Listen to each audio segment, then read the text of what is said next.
Hey, just wanted to talk a little bit about designing a Phase 2 program and specifically go over the sample template that I sent you out. So for the CalU FITT 400 students that are watching this, you should have an assignment in front of you from one of your classmates, Michelle, who goes by the name of Suk. I hope I'm pronouncing that correctly. And what I would recommend is opening that up, perhaps even printing it up, and as in going through the video. That way you can look right at it. Unfortunately, I don't have any screen capture software that's working right now on my computer, and I don't want you to have to wait until I was able to get that to go through this, because sometimes the Camtasia or some other options work very well, but not an option right now, and I wanted to get this out to you now. I'm going to tell you exactly what about this program is what I'm looking for, and if there's something that I'd recommend changing, I would do that. So for your assignment, you can go ahead and, for the Mod 5 assignment that's due this week, Thanksgiving week 2009, you can just redo this program, and then I'll grade it, give it back to you, and then if you want to go ahead and get that back to me by the 6th of December, you can resubmit it to max out your points. So I'm going to walk through this. You'll have this in front of you by the time I send the video out. I'll send this attachment, so open up on the screen, look at it 2 screens. My recommendation would be to print it up, so as I'm going through the video, you can go ahead and check it out, or just play the audio for the video and look at it on your screen. It's your choice. So thanks so much for letting us use this. You did a very nice job on this assignment. So the goal was to build a Phase 2 program under OPT model requirements from the National Academy of Sports Medicine. So what Suk did in step 1, where she addressed her flexibility, first was foam rolling and then static stretching. Foam rolling and then active stretching. So Phase 2 protocols is active stretching, and that's self-myofascial release, and active isolated stretching. So for the foam rolls, Michelle or Suk chose the piriformis, calves, and adductors. One set of 30-second holds on each one of those. That works. Basically Jenny's feet turned out, her knees moved in, her low back arched. I think she had an excessive forward lean, arms fell forward, and feet turn out, knee move in. She had everything on the single leg too. I mean, she sounds like she's needs a little bit of help. So you can rationalize doing most muscles that, if you look at your imbalance chart that I know you worked on it at some point in 325, if it's overactive, you can roll it. So what Suk put down there, piriformis, calves, and adductors work. They're not the only answer, though. In one set of 30 seconds is not the only answer. Based on how long you have for the program, you could do more sets, more muscles. You can also repeat this in the cooldown. For the cooldown portion, I'll jump ahead. It should always be corrective flexibility techniques. So you might have a 5 to 10 minute low to moderate bout of cardiorespiratory activity, followed by self-myofascial release and static stretching.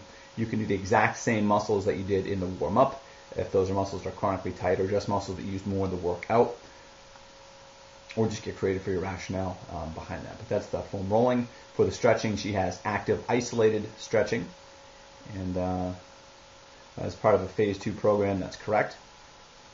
So she has active stretch for the latissimus dorsi, play it however you want, on the ball. Active gastrocnemius stretch with pronation and supination, which is correct. Active standing adductor stretch and active pectoral wall stretch. These match up with the client Jenny Smith's compensations quite well. One set. Now, one thing that Suk did have is she has durations 30 seconds. Now, one set for 30 seconds are the recommendations for static stretching. So for active stretching, for Suk to max out her program, what she would have done is selected either 5, 6, 7, 8, 9, or 10 reps, anywhere between 5 to 10 reps, and then you can go ahead and have a hold for anywhere between 2 to 4 seconds. So select anywhere between 5 to 10 reps, but again, be specific, don't put a range, and then go ahead and do a hold anywhere from 2 seconds to 4 seconds. Be specific with that. The muscles that she chose was good, but the acute variables kind of match the static stretching. So there would be an opportunity to max out points by making that adjustment. So just for you. And then the next step in step 1 is the warm-up, where the cardiorespiratory program, low to moderate cardio. She wrote treadmill, 5 to 10 minutes, which is fine. But here's an opportunity to use the specifics from the assessment to put the client exactly in the zone where they're supposed to be.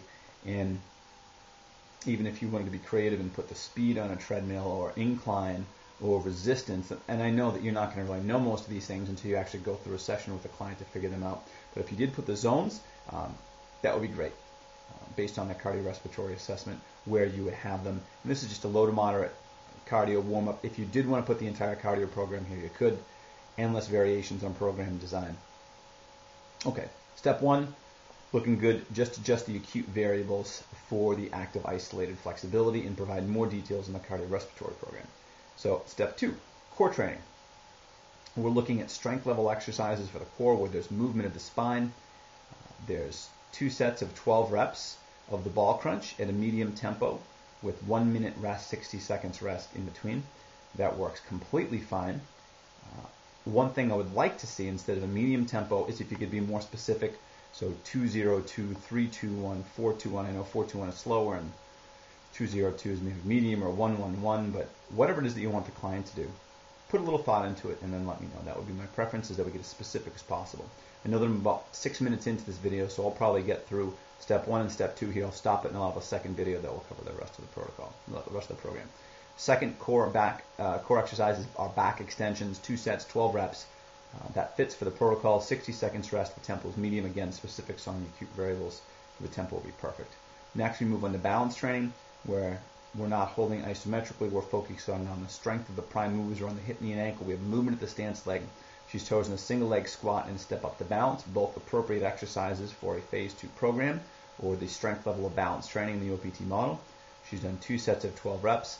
The tempo is medium, and the rest period is 60. Here's a kind of a question, is if we have a step up to balance, how do we do that in a medium tempo? How long do we hold the balance at the top? So you could just, again, put in the tempo. Is what's your tempo going to be, and where's the hold? Or in the tempo, if you just wanted to put medium 2-second hold. Just let me know that you're putting some thought into it, not looking right at the book and just pulling a word out. That's what I'm looking for. I'm not looking for the exact specific scientific rationale right in that area. We'll put some thought into it and think how it fits into the program, the timing of the program, and the client-specific goals as well as their compensations and their movement assessment. Balance works. Make the adjustment in tempo, especially if you're going to have a balance. For reactive training, Suk has squat jumps for 2 sets of 8 reps. Tempo is medium, and then 60 seconds rest. The exercise itself fits. The tempo, it's a little general. Here on the strength level of the OPT model for reactive training, we're doing repeating movements, working on concentric and eccentric movements, still focusing on alignment of the kinetic chain, but we're not going explosive and we're not holding for 3 to 5 seconds. So repeating movements. So tempo is medium. I'd like some more specifics. So I don't care if the book says medium. Let's put some thought into it. And what's the tempo? Repeating, rhythmic. Put a little thought into what you'd like that client to have. So we're getting up over 8 minutes. I'm going to wrap this up. Step 1, looking pretty good. Adjust the acute variables for active flexibility. Within cardio, get specifics on the cardio program. Core, put thought into the tempo. Balance, put thought into the tempo. Reactive training, put that into the tempo. Hope you guys are noticing a recurring theme. So I'm going to stop this video and I'll upload the second one. Hope this is helpful for you, and I hope you guys are getting ready for a great Thanksgiving tomorrow. This is Eric, if you didn't know.